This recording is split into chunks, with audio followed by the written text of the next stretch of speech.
well-regulated militia be necessary to the security of a free state, the right of the people to keep and bear arms shall not be infringed. Welcome to another edition of Bearing Arms Cam & Company. My name is Cam Edwards. I'm glad that you are along for the ride today.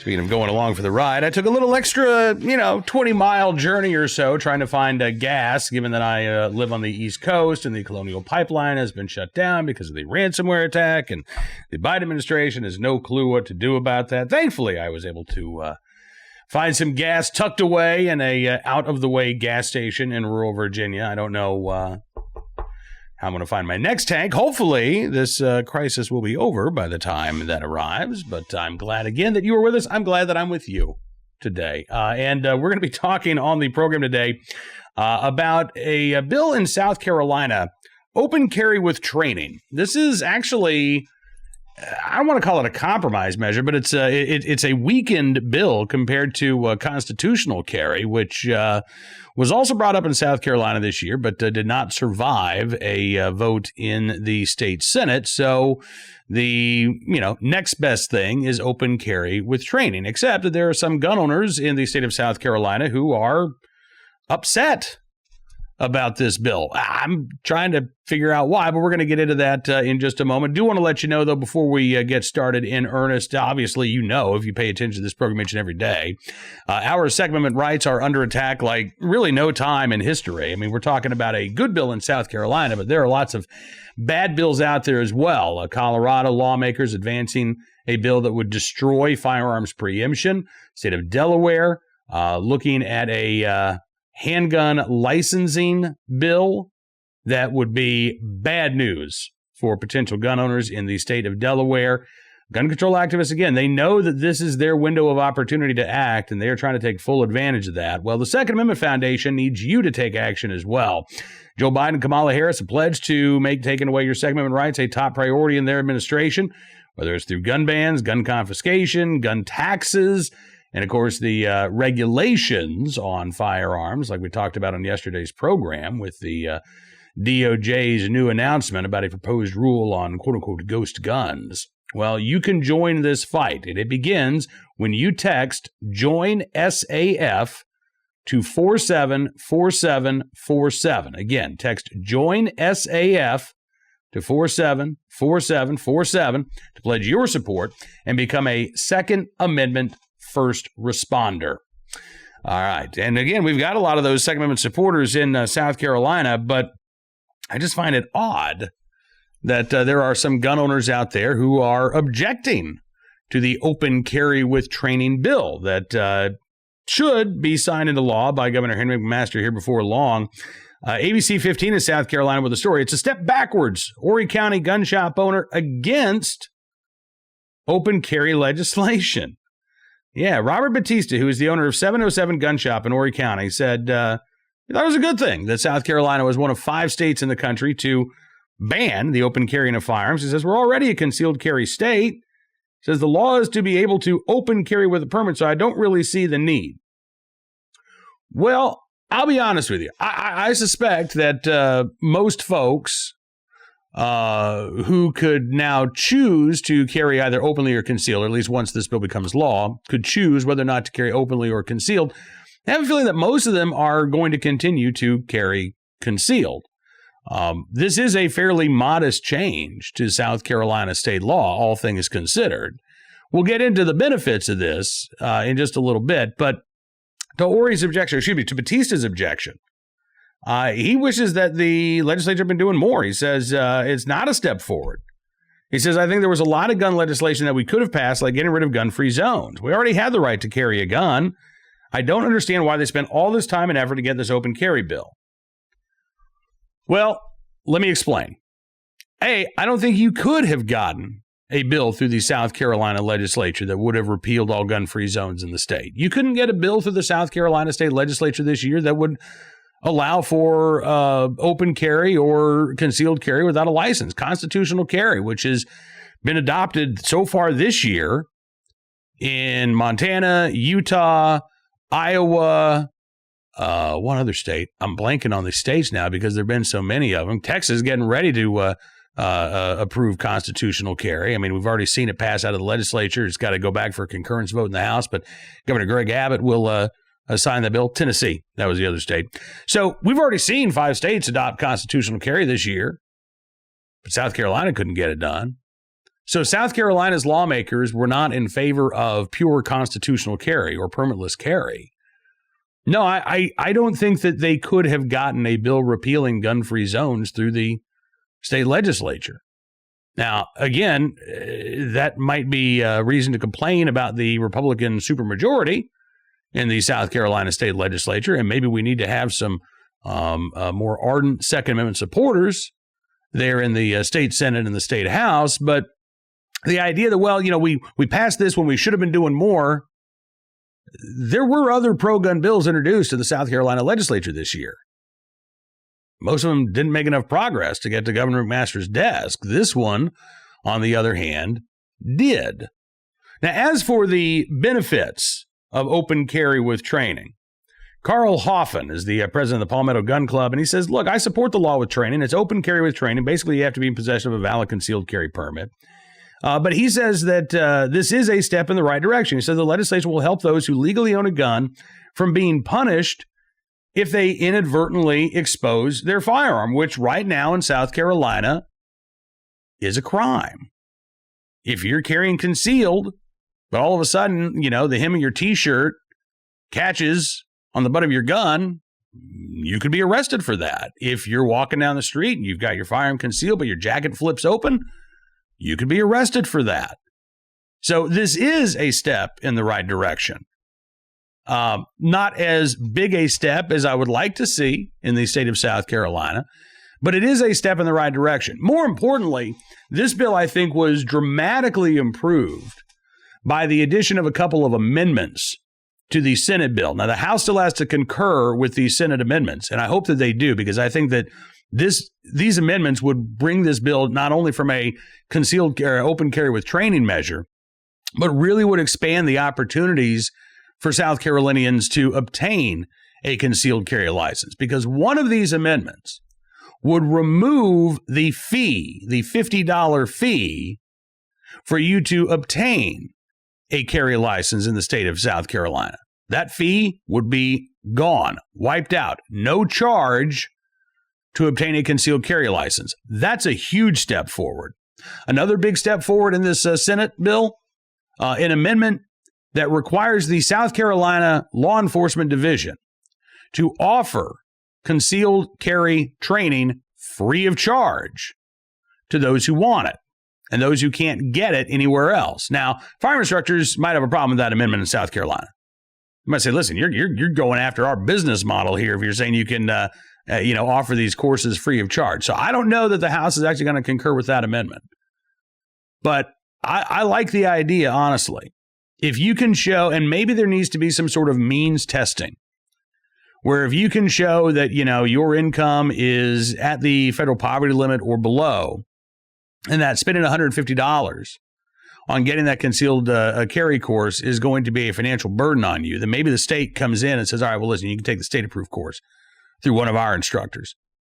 I would be okay with that. I don't want to do anything to hurt firearm instructors, but I also want to ensure that anybody and everybody who wants to exercise their right to bear arms in self-defense and who's legally allowed to do so has the opportunity to do so. And one of the ways that you do that, again, is you remove the financial hurdles imposed by the state before you can exercise a constitutional right. So I think with the addition of those amendments, this is a modest bill, but still a good bill, but it has been dramatically improved, particularly, again, with the removal of the fee by the state of South Carolina to obtain a carry license.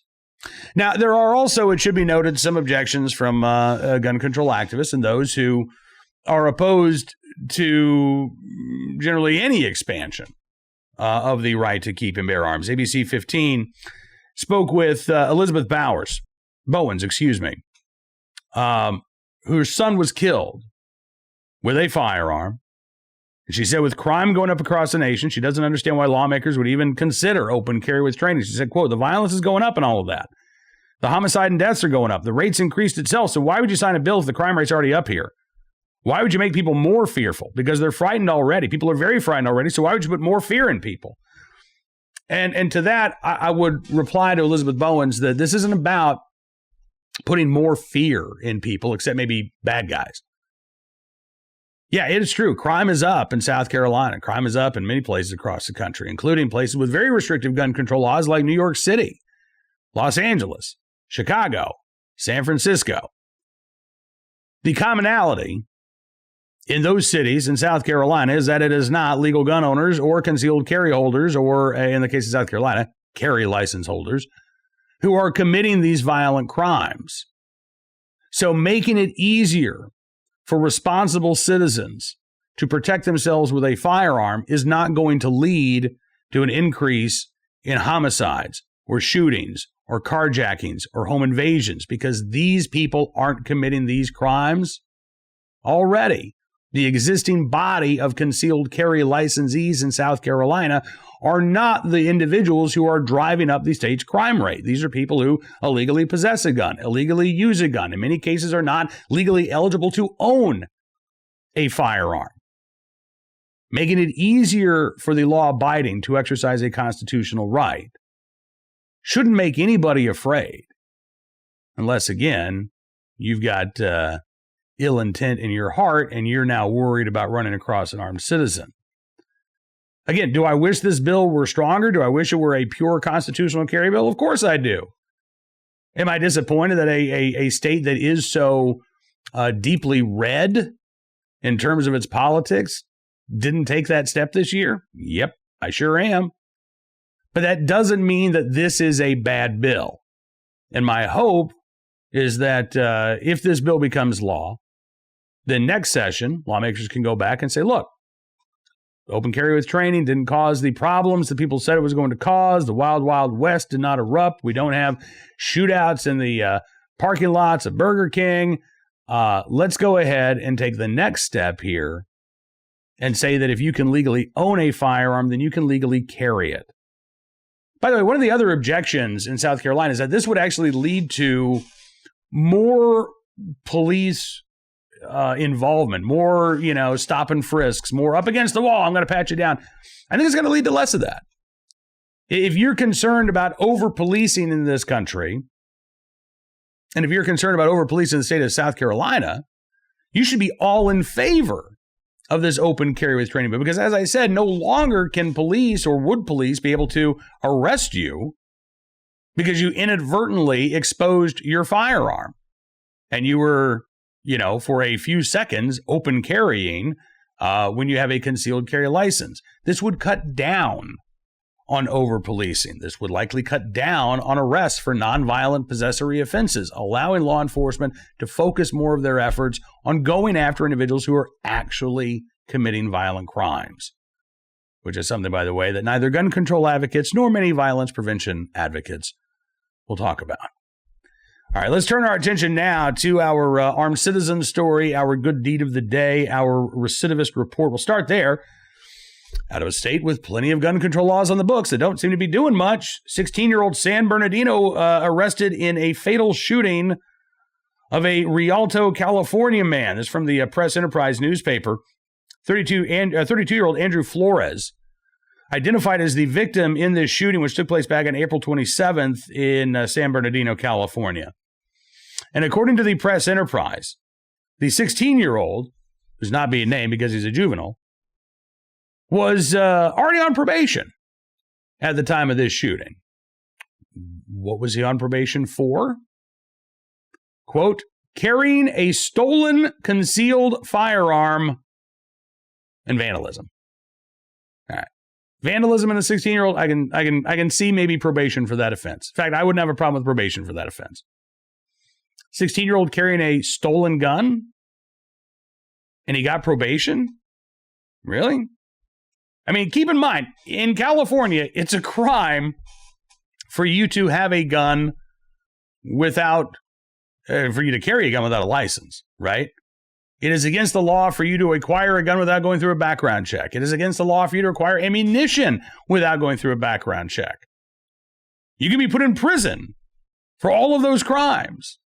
But a 16-year-old walking around with a stolen gun, hey, don't do that again. And now he's been arrested and charged in this shooting.